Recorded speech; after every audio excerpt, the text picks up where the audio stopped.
Now that the college basketball season is over, Michigan won the national championship. They beat UConn, whatever. Good win to Michigan. They just UConn couldn't hit a shot. Michigan had size over us. It was the score was close, but again, when you can't hit a jump shot, it's gonna be rough. But anyways, so this video is about the number one pick. Obviously, it's kind of been a three-way tie. A lot of different people think it should be between three different players at the start of the season. However, whatever. But we are at the end. Again, the national championship was a few days ago now. Um, and who would you take number one? Now we're gonna go over each player, what they did this year, and things like that.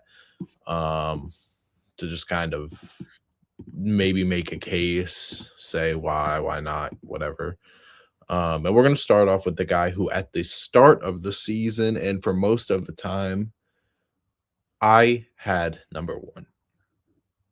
Um, Darren Peterson. Darren Peterson had a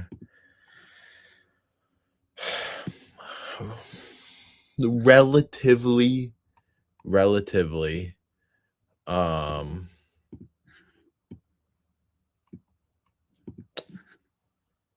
relatively not very, an underwhelming college season, right? Or college year.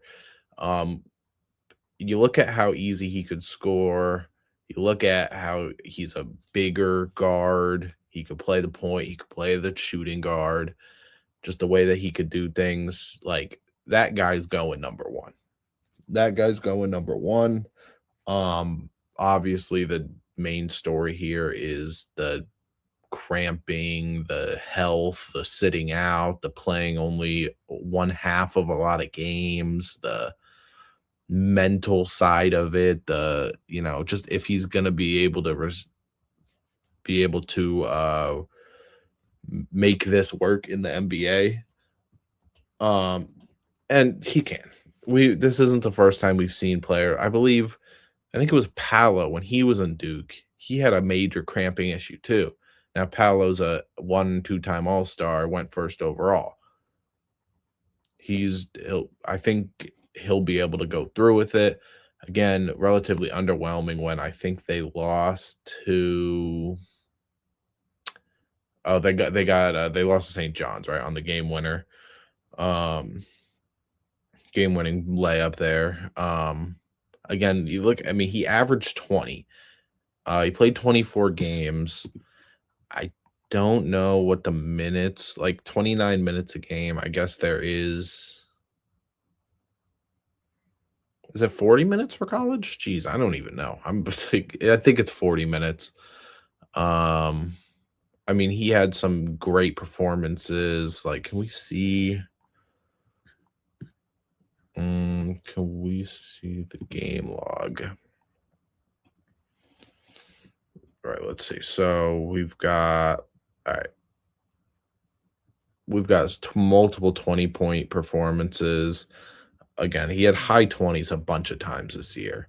He didn't crack 30. Obviously, the game that a lot of people watch, if you're not big college guys like I am, is this game right here, where he only was able to play the first half, but he scored 18 points. He was automatic. He wasn't missing to start that game. Again, maybe the playmaking as a guard is not really what you expected. He never got over 4 assists in a game this year. It seems like he can rebound the ball pretty well from what we've seen. Again, so maybe at least to start, he maybe is more of a shooting guard to start off his NBA career. But that's just one of the guys. Let's get the next guy up here, and we've got AJ Debonsa. So AJ Debonsa obviously was in the number one in the recruiting class. He was number two, or Darren was number two. I believe this is the most points we've seen by a freshman since Kevin Durant, 25, 7, and 4. The splits are a little better. Again, Darren shot 38%, but AJ shoots 51% from the field while Darren was at like 43. Just a jumbo wing that can do a lot of things. He can defend. I mean, what do they have him listed as? 6'9", 210. He can probably play anything to the position 2 through 4. And a ton of awards. He's on a ton of rebounding. Like, this is a ton of stuff that he's on. If we look at, some game logs, I think it was either him or Acuff had the most points by like a freshman, right? Was it 40? Yeah, I think it was Acuff then, because he had 43 here. He had, what did he have I think he had 35 in the game where they lost to Texas in the tournament. He had another 40 piece. So, oh, no. Yeah, 30 piece, right? 35 right here that we saw in the tournament. Okay. Again, they lost to Texas. But when you talk about a jumbo wing that can do anything, the league is run by wings. The league is run by wings currently. It's wings and guards, big guards, guards that can do multiple things, and big wings. I mean, you think about a lot of the superstar wings in the NBA have got championships and been the best player on those teams a lot of time. LeBron James, Kevin Durant, Kawhi Leonard, Giannis, which is a different type of a forward or wing for sure, but like Tatum, Brown, whoever you say, like a lot of the best wings in the league have rings. Now, some of the guys that maybe don't have rings that are still, have been up there or in past years or up there, right? Like notable ones like Paul George, again, not necessarily in his prime and stuff anymore, but like there's not a ton of forwards like Jimmy Butler, but he made the finals twice. It's not a ton of forwards of that level that haven't won and that aren't a team's best player, at least, or weren't in their prime, right? Paul George, best player on the Pacers for a long time. Some years in LA while Kawhi was hurt, he was maybe the best player like 2021. But like Kawhi, the other guy, best player pretty much, again, the later part of the Spurs runs, and then obviously best player in Toronto. He looked like the best player in the world in that Toronto season. And then Clippers, he's been multiple All-NBA All-Stars. Kevin Durant's been, if not the best, then it's a tie for the best in every stop he's been at in his career. Again, Tatum and Brown are two guys that have made All-NBA repeatedly. Jimmy Butler, best player on those Heat teams that went to the finals twice. Like, the league is run by these forwards. But let's get to the third and final guy here, who, I mean, you talk about what this guy did in his college career, definitely the most decorated based on awards. If you look at that stuff to the right, he averaged 22, 10, and 4 on 55, 39 splits. Again, probably the best college season out of the three. Obviously they lost to UConn as in the last second shot by Mullins in the Elite Eight. But again, when you talk about what this guy can do on both ends of the floor, he has a 35-point game. He's got obviously a ton of 20s. He's got back-to-back 30 bombs. And I think, right, the most impressive part, the rebounding, right? He averaged double-digit rebounds as a guy that was sharing the floor with a Maliwatch or not a Maliwatch. Oh my God, what's his name? Oh my God, not Maliwatch. That was last year with Cooper Flag. You know what I mean? The center that plays for Duke. Whatever. I'll look at it. I'll find his name in a second. But like 22, 10, and 4. I mean, I think when you say how he can get to the free throw line, how he attacks the basket, I think is another thing that a lot of teams need and will look at, because, right, a lot of teams in today's NBA are 3-point centric teams, and just some teams don't have the guy that can put their head down and get to the rim. Cameron Boozer probably did that the best out of anybody in the country this year. And again, the fact that he is also 6'9", 250, he's got the body for it already. I mean, he's literally built like LeBron James, and he's a freshman in college. So it's going to be hard to pass up on that. I mean, again, he has shown playmaking, got a 9 assist game here, 7, multiple games with 5.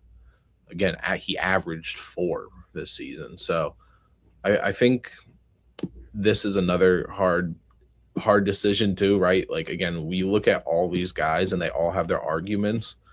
I can't really fault you for saying any of them.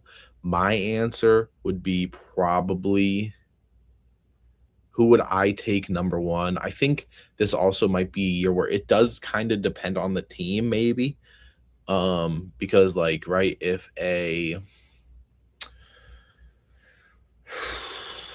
what's a good team? What's a good team for this? Like, say there's not going to be a lot of good examples because a lot of the teams that are at the bottom need a star in any position. But like, if the Pacers got the number 1 pick, right? And they get to pick whoever they want out of the top 3. There's going to be, and say De'Aaron is the consensus number 1. There might be a world where they look at themselves and be like, we've got Halliburton, we've got Nembhard. But hey, maybe the Aaron Nesmith spot can be filled a little better, so we should take AJ. Or maybe, Siakam isn't too much going to be a part of the future of this team for too much longer. Maybe we take Boozer and you compare him up with Zubac in the future, again, depending on how, Siakam's future looks. Again, and now if you're saying a Brooklyn Nets, a Sacramento Kings, like one of those teams gets it, they're going to take whoever is pretty much consensus number 1, or just again, whoever they like more. There's not really a positional thing there. Again, even if you are Brooklyn, who took 1,000 point guards last year, those guys were picked 20, picked in the teens. Jaeger Demon was picked 8, sure, but like, you take the guy who's number 1. If Darren Peterson is the guy you want, you don't think about fit right now. You don't think about fit for probably a few years if you're Brooklyn or something like that. Just like if the Kings had, and it's different with the Pacers because the Pacers, I assume next year when Halliburton is back, they're going to get back in the playoff picture and get back to competing, right? They just got Zubac to replace what, they sort of lost in Miles Turner. Like, they're going to want to get back. That's really the only team off the top of my head that you say that and they're like, yeah, that makes sense. Now maybe the Wizards want to compete a little more with Trae Young and AD, depending on how that looks next year. But the point is, you take who you want, you take the best player that you, again, what you think. Again, this isn't like last year where it was like Cooper Flag's the number 1 pick. It's not like Wemby, he's the number 1 pick, but it's also not like 2024 where it's like, could Donovan Clingan go first? Could Zachary Risache go first? Could Reed Shep? You know what I mean? Like, there is a blueprint, but it's like, it's going to be a hard decision, and you better hope that they pan out, that whoever you take at 1 and 2 and 3 don't become all-stars in their second year. Like, there's going to be pressure this season, especially if teams aren't sure on what they need or who they would rather, what skill set. But again, I think if you asked me, if I was a team that, doesn't matter position, it doesn't matter fit, I think I'm taking AJ DeBonsa first. Again, I made my case that the league is pretty much run by wings. That, again, having a skilled wing that can do a lot of things, that's two-way, that maybe, can learn to play make a little, but can rebound, can defend, again, pretty much any position you need. I think that is a thing that, like, it's limited. I think point guards are probably the deepest position in the NBA, where like a lot of teams have a point guard that's either good or that's young and up and coming that they're going to invest their future in. Not saying that De'Aaron shouldn't go 1 or De'Aaron should fall lower than 3, but I think if you are a team where you don't have anything, you're like, we can figure out a point guard necessarily, but that 6'9" wing that can defend on this boat, can play both sides of the ball. He can rebound. Again, how many rebounds? He was getting 7 rebounds a game, just under 4 assists. Again, maybe the shooting is a little wishy-washy, but he just scored basically the same, as good as Kevin Durant did at Texas 20 years ago almost, I think you take AJ DeBon. So first, second is where I think it really does matter because they're two completely different positions. One is a point guard, shooting guard. The other guy is like a big four. But again, I can't be mad if you say Cam Boozer goes 2, which is kind of where I'm leaning, because if you're telling me Cam Boozer at 6'9", who averaged 22 and double-digit rebounds, he averaged a double-double in college in 38 games. Again, three-point, I can't imagine he took a ton of three-pointer. I said he took 3.5 per game this year, which actually is more than I thought. And he's going to hit at a 39% clip at some point in his career, or maybe to start off. I don't know how you argue against him. He could be one. He could be one too. Again, I think it really is going to depend on the team. And I don't think we're going to get a definite answer of who's going 1, who's going 2, who's going 3 until the lottery happens. Because, teams can jump, teams can fall, teams can trade things, whatever. I don't think a team's going to trade a top 3 pick this year if they get it. Unless who knows what happened with Giannis at this point. But I don't think we're going to have our definite answer until we see who is the number 1, number 2, number 3 picks. Again, we can speculate based off standings. I think the Wizards have the worst record in the league.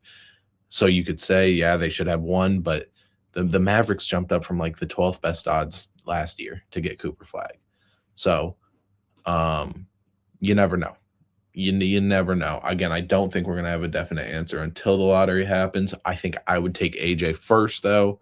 Again, if a team necessarily if they need a 4, again, there's not going to be a lot of examples where a team is going to need one of these guys over the other. It's just kind of be who they believe in more and who they think they could build around better or have an easier time building around. But again, I think I go AJ first. I was on Team Darren for a lot of the season, but I think I'm going to transfer to AJ just because, again, I think when you talk about the skill set and what they can do, it's a little harder to get in the NBA than maybe what Darren Peterson can do. But again, Darren Peterson could be an MVP in 4 seasons.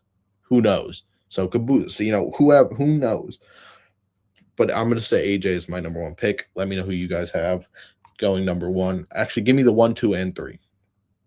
If we're saying before I go to, I'm going to say where I want these players to go. I think, again, I think AJ going to Indiana would be amazing for them. I think it would be great. He can play in between like Halliburton and Nembhard, but he can also play in between Siakam and Zubac. I think that's going to work pretty well.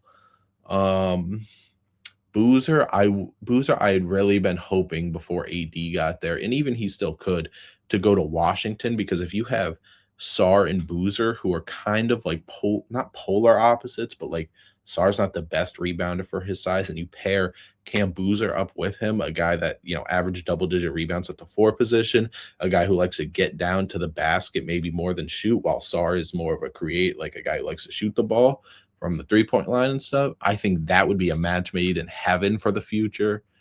And then Darren, I think the best thing for Darren, I don't know if it's a fit like I've been saying with the other 2. I think he just got to go somewhere where he can ball out. He's got to go to Brooklyn. He's got to go to Sacramento. He's got to go somewhere where he can. Now, Sacramento's a little different because who knows if they'll sub probably DeMar, Levine, Sabonis. But like a place that the point guard position, like he's going to go in, he's going to start day 1, and he's going to be their guy. He is going to be their guy because like in the other spots, Cam Boozer comes into a loaded team when talking about their draft picks in the last years. I mean, they've got Trey Johnson, Bub Carrington, Alex Sarr. There's a lot of prospects over there. And I don't think he's necessarily going to not be favored over them. But again, it's a lot of people are trying to develop. Again, with AJ, he's going to be the 4th option at best if he goes to Indiana. I think if Darren goes to a spot where he's 1 or 2 and he's making mistakes on his own and trying to figure them out as the season goes, I think that's what'll be best for Darren. But thank you for watching. Remember to like, comment, subscribe, and let me know what you think.